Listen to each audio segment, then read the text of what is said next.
ने कुछ अचीव नहीं किया तो ओमा शीट पे करना है ना। मेरे 2 गोल रहते थे। जैसे आपका डेली का 1 से 2 घंटा बच जाएगा, उसके साथ-साथ अपना बैकलॉग कंप्लीट करना है। 7 एएम मुझे फिजिक्स करनी है, 44,000 प्लस एनसीईआरटी बेस्ड क्वेश्चंस की प्रैक्टिस। मैं लगभग अपने डे को कैसे प्लान करता था। Hello guys, so this is me Mohammad Maaz Rajput, all India rank 61 NEET 2024। आज इस वीडियो में मैं बात करने वाला हूँ उस वर्स्ट फीलिंग के बारे में जो एक नीट एस्पिरेंट को आती है, जो कि है टाइम वेस्ट की फीलिंग को। मतलब आप अपनी बुक्स को लेके बैठ जाते हो, 12-12 घंटे पढ़ते हो, एंड उसके बाद भी जब आप रात को सोने जाते हो तो आपके मन में एक गिल्ट रहता है कि मैंने कुछ अचीव नहीं किया, या जो मेरा टारगेट था मैंने कंप्लीट नहीं किया। क्यों? बिकॉज आप एक बिजी ट्रैप में फंस जाते हो। Busy trap in the sense कैसे कि आप 3 से 4 घंटे तो इसी चीज़ में बहुत ज़्यादा वेस्ट कर देते हो कि आपको क्या पढ़ना है, क्या नहीं पढ़ना, क्या रिलेवेंट है, कहाँ से प्रैक्टिस करनी है। सो अब मैं चाहता हूँ कि ये जो लास्ट के 120 डेज बचे हैं ना, इनको आप इफेक्टिवली कैसे यूज़ करें। मैं अपना एक रफ प्लानर भी आपके साथ शेयर करना चाहूँगा कि मैं लगभग अपने डे को कैसे प्लान करता था इन लास्ट के 4 मंथ में, 120 डेज में। बहुत सारे एस्पिरेंट्स अभी क्या करते होंगे, एक ऐसा पेपर ले लेते होंगे, उस पर लिख देते होंगे 7 एएम मुझे फिजिक्स करनी है, 10 एएम मुझे केमिस्ट्री करनी है, 11 एएम मुझे बायोलॉजी करनी है। फिर कन्फ्यूजन में चले जाते होंगे कि इसके आगे मैं क्या करूँ। मतलब वो ना, मतलब अपने लेक्चर्स को तो प्लान कर लेते हैं दिन में, लेकिन वो अपने सिलेबस को अच्छे से प्लान नहीं कर पाते। फिर उनके और ज़्यादा बैकलॉग्स वगैरह क्रिएट हो जाते हैं, तो बहुत ज़्यादा स्ट्रेस हो जाते हैं। कुछ ऐसा करते हैं कि लाइक अपने पूरे डेज लिख लिए, वहाँ पे चैप्टर्स लिख लिए, उन्हें पता भी नहीं है कि like at the end of the day इस चैप्टर में कितने लेक्चर कराने वाला है टीचर। तो फिर मेरे क्या गोल रहते थे? मेरे 2 गोल रहते थे। मेरा प्राइमरी गोल रहता था कि मुझे एक तो लेक्चर्स करने हैं, उसके साथ साथ अपना बैकलॉग कंप्लीट करना है। मतलब लेक्चर्स कैसे, जैसे मतलब आज बैच में 3 लेक्चर हो रहे हैं, तो मैं 3 लेक्चर प्लस बैकलॉग कई लेक्चर्स को अपने कंप्लीट करता था। और बाकी मैंने सिलेबस की जिम्मेदारी अपने रेस्पेक्ट बैच पे छोड़ रखी थी कि जिस टाइम पे मेरे टीचर्स सिलेबस कंप्लीट करा देंगे, मैं उसी टाइम पे अपना सिलेबस कंप्लीट कर लूंगा। मुझे कोई जल्दी नहीं है, मुझे भरोसा था कि लाइक वो टाइम पे करा देंगे, तो मैंने सब कुछ उन पे छोड़ रखा था। एंड मैं बस, मेरी जिम्मेदारी ये रह गई थी कि मैं रिवीजन अपना साथ के साथ करता चलूंगा और टेस्ट देता चलूंगा, क्योंकि उनकी जिम्मेदारी है सिलेबस को कराना, हमारी जिम्मेदारी बनती है रिवीजन करते रहना। तो मैं यही करता था कि अगर एक मैं अपने प्राइमरी गोल की बात करूं, जो कि था अपना लेक्चर्स, तो मैं लेक्चर्स करता था और बैकलॉग को कंप्लीट करता था। जो मेरा सेकेंडरी गोल था वो था मेरा टेस्ट, और मैं टेस्ट अच्छे से देता था। सो जो मेरा ट्रस्ट था ना अपने बैच के टीचर्स के ऊपर कि अगर मैं इनको फॉलो करूंगा तो मेरा टाइम पे सिलेबस कंप्लीट हो जाएगा, तो शायद इसी की वजह से मेरा टाइम पे सिलेबस भी कंप्लीट हुआ, एंड मैंने अपने सारे बैकलॉग भी कंप्लीट किए, एंड मैं टेस्ट भी टाइम पे दे पाया। सो जब आप एक कॉम्पिटेटिव एग्जाम की तैयारी कर रहे हो ना, तो आपको ना एक रिलेवेंट सोर्स पर ट्रस्ट जरूर करना चाहिए, एंड उसी को आगे फॉलो करते रहना चाहिए। अभी टाइम बहुत कम है, तो आप बहुत सारे बैचेस की तरफ नहीं भाग सकते। इस लिमिटेड टाइम फ्रेम में 120 डेज के में मैं आपको कुछ सजेस्ट करना चाहूंगा, तो वो होगा मेमो नीट का मैवरिक बैच। इसमें क्या होगा कि आपका जो टाइम वेस्ट होता है ना डिसीजन मेकिंग में कि व्हाट टू डू, सो ये वो सारा टाइम एलिमिनेट कर देगा, बिकॉज ये आपको डेली टारगेट दे देगा, तो आप उस चीज को कंप्लीट कर पाओगे एक दिन में। साथ ही साथ ये आपको पर्सनलाइज क्वेश्चंस कर देगा, जिसकी वजह से आपका डेली का 1 से 2 घंटा बच जाएगा। एंड ना, ऐसा नहीं है कि आप 120 डेज बाद देखेंगे तो आपका सिलेबस कंप्लीट नहीं हो रहा, सिलेबस कंप्लीट होगा, साथ के साथ आप 44,000 प्लस एनसीईआरटी बेस्ड क्वेश्चंस की प्रैक्टिस कर पाओगे, जिससे आपका पूरा दिन प्रोडक्टिव हो जाएगा। This means you can't fake it until you make. अब आ जाते हैं मेरे सेकेंडरी गोल के ऊपर, जो कि था मेरा टेस्ट एंड वीक चैप्टर्स। तो ना, मैं ना अपने सारे डेज यहाँ पे लिख देता, Monday Tuesday Wednesday to Sunday, क्योंकि मेरा हर संडे या अल्टरनेट संडे को टेस्ट होता था। तो मैं यहाँ पर लिख देता था कि मेरे ये सारा सिलेबस आने वाला है, और मैं उसको डिवाइड कर देता इन डेज। जैसे मंडे को मुझे ये सारे चैप्टर्स करने हैं, ट्यूसडे को ये सारे चैप्टर्स करने हैं, वेडनेसडे को ये सारे चैप्टर्स करने हैं।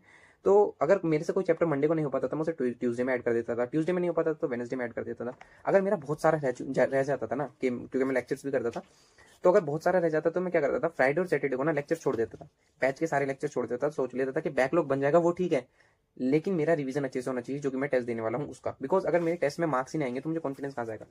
तो मैं क्या करता था, फ्राइडे और सैटरडे को लेक्चर छोड़ के अच्छे से रिवीजन करता था, उनकी फॉर्मूला शीट लगाता था, टीचर्स के क्वेश्चन लगाता था, जितना मेरे से हो सकता था मैं उतना करता था। कभी कभी थोड़ी कामचोरी भी हो जाती थी, और उसके बाद में उसको इसी दीवार पर, अभी मैं घर आया हूँ तो इसी दीवार पर यहाँ चिपका देता था कि मुझे पूरे वीक में ये सारे चैप्टर्स रिवाइज करने हैं, और मैं इन सारे चैप्टर्स को अच्छे से रिवाइज करने की कोशिश करता था। अगर मेरे से 70% भी हो जाता था ना, तो आई वॉज सेटिस्फाइड। और जो बाकी के चैप्टर्स होते थे ना, एटलीस्ट उनकी फॉर्मूला शीट्स तो मैं देख के चला जाता था। अभी आपके पास सिर्फ 120 डेज बचे हैं, आप अपना टाइम इस चीज में वेस्ट नहीं कर सकते कि अब कौन सी बेस्ट टेस्ट सीरीज है, कहाँ ढूंढूं। बिकॉज मैं तो स्टार्टिंग से टेस्ट सीरीज में एनरोल था, मैंने सारे टेस्ट दिए थे। बट लिमिटेड टाइम में मैं आपको सजेस्ट कर सकता हूँ वही भरमास टेस्ट सीरीज फ्रॉम मेमोनीट, बिकॉज इन्होंने ना नीट 25 के बाद न्यूली फ्रेशली बेस्ड पैटर्न पे ना क्वेश्चंस को इंट्रोड्यूस किया है, जो कि एनसीईआरटी बेस्ड है, साथ ही साथ आपको रियल नीट की फीलिंग्स भी देते हैं। और इसकी एक अच्छी बात यह है कि अगर आपको ओएमआर शीट पे करना है ना, तो अब इसकी आपको प्रिंटेड कॉपी भी घर पे मिल जाएगी, तो आप उसको भी मंगा सकते हैं। And if you want to see the proof ना, तो अबाउट 94% क्वेश्चन 25 में इस ही टेस्ट सीरीज से आए थे। मैं आपको इसका प्रूफ लगा देता हूँ, बाकी आप ऐप में जाके खुद चेक कर सकते हैं, डिस्क्रिप्शन में मैं लिंक दे दूंगा। देखो मैं ये नहीं कहता कि इस ऐप को इंस्टॉल करने से आप मैजिकली पढ़ने लग जाओगे, पढ़ना आपको खुद पड़ेगा, मेहनत आपको खुद करनी पड़ेगी। लेकिन अगर आप इस सिस्टम को फॉलो करते हो ना, तो आप उस बिजी ट्रैप से बाहर आ सकते हो और अपने डे को प्रोडक्टिव बना सकते हो। उसका रिजल्ट आपको आज से ठीक 120 दिन बाद दिखाई देगा, अपने नीट के एग्जाम के दिन। इनकी 1 एंड 2 जनवरी को ना सेल चलने वाली है, तो आप इनके बैचेस और टेस्ट सीरीज को जरूर से चेकआउट कर सकते हैं। This was about my primary and secondary goal. अगर मैं बात करूं कि मेरे वीक चैप्टर्स, क्योंकि ऐसा तो नहीं होता ना कि मतलब मैंने टॉप कर दिया तो मेरा हमेशा से हर चैप्टर स्ट्रॉन्ग ही रहा होगा। ऐसा था कि लाइक मेरे भी बहुत सारे चैप्टर्स वीक थे। मेरी प्रिपरेशन के टाइम पे मुझे भी बहुत सारे चैप्टर्स में प्रॉब्लम आती थी कि लाइक बहुत टाइम हो गया इस चैप्टर को पढ़े हुए, एंड कैसे करूं कैसे ना करूं, एंड इतना कम टाइम रह रहा है। तो मैं उसके लिए क्या करता था, लाइक जैसे कुछ टाइम तो उस दिन मैं रेस्ट करता था जिस दिन मैं टेस्ट देकर आता था, बिकॉज टेस्ट के लिए मुझे 6 घंटे ट्रैवल करना पड़ता था, 3 घंटे जाने का 3 घंटे आने का, बिकॉज मेरे आसपास में कोई टेस्ट सीरीज है नहीं ऑफलाइन। तो मैं जनकपुरी जाता था, 3 घंटे वहाँ, मतलब बहुत टाइम वेस्ट हो जाता था। तो उस दिन मैं आके सिर्फ रेस्ट करता था, अपना सोता था। फिर मैं ना अपने वीक चैप्टर्स को कैसे करता था, मान लो मेरा इस संडे टेस्ट नहीं है, अल्टरनेट संडे टेस्ट है, तो I have time, more time to revise for the next test. तो मैं इसके बीच ना वो चैप्टर्स ऐड कर देता था। जैसे मुझे फोटोसिंथेसिस, रेस्पिरेशन, ये चैप्टर हार्ड लगते थे, तो मैं कभी कभी जब पढ़ने का मन नहीं होता था तो कंबल के अंदर जाके वो देख लेता था, वन शॉट देख लेता इन चैप्टर्स के, और फिर एक बार एनसीईआरटी की रीडिंग लगा लेता था। अगर फिजिक्स की बात करें तो मैं जैसे एमआर सर से पढ़ता था डिटेल लेक्चर, तो मैं तमन्ना मैम का वन शॉट देख लेता था 2 घंटे का, उसे 2x पे करके उन वो जो क्वेश्चंस कराती थी सारों को अपने हाथ से सोल्व करके देख लेता था। तो जो ना मतलब मैंने जो रिवीजन के लिए वीक चैप्टर्स के लिए यूज किया ना, वो मैंने यूज किया one shot of different teachers. जो भी टीचर्स का छोटे से छोटा लेक्चर हो सकता था ना, मैंने उन लेक्चर्स को रिफर किया अपने वीक चैप्टर्स के लिए।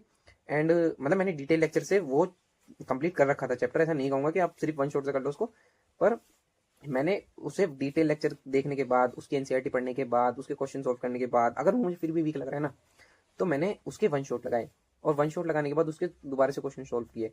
किस टाइम में, जिस टाइम में मेरे टेस्ट आसपास में नहीं होता था उस टाइम में, या फिर मेरा पढ़ने का मन नहीं करता था कि आज पढ़ने का मन नहीं है, तो सिर्फ हाथ में फोन लेके लेक्चर्स को देख लिया, मतलब पेन भी नहीं उठाया, दिमाग में बस प्रोसेस कर लिया कि हाँ हाँ ये इस तरीके से होगा।